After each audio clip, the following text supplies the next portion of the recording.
Il y a l'esprit du Seigneur et il y a aussi l'esprit du monde. L'esprit du Seigneur t'amène à comprendre les choses du Seigneur. Et l'esprit du monde t'amène à comprendre les choses du monde. Et là, nous avons deux types de choix. Nous avons le choix de l'esprit et le choix du monde. L'esprit du monde ne peut pas comprendre les choses du Seigneur. Seul l'esprit d'Élohim peut nous amener à comprendre les choses d'Élohim et aller dans les profondeurs du Seigneur.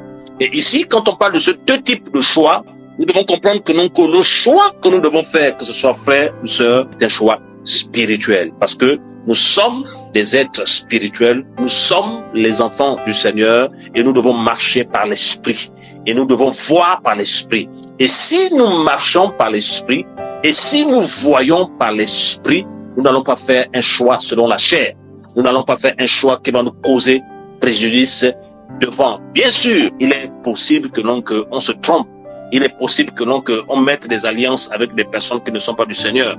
Voilà pourquoi à chaque fois, avant de se mettre avec quelqu'un, que ce soit un frère ou une sœur, il faut toujours consulter le Seigneur.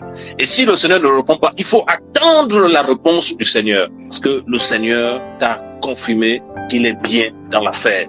Et si le Seigneur te confirme qu'il est bien dans l'affaire, lorsqu'il y aura une épreuve, lorsqu'il y aura une tribulation, toi-même, tu pourras consulter le Seigneur en disant, Seigneur, je t'ai consulté et tu m'as dit que tu étais dans cette affaire. Et lorsque le Seigneur est dans une affaire, il se reconnaît et il vient agir.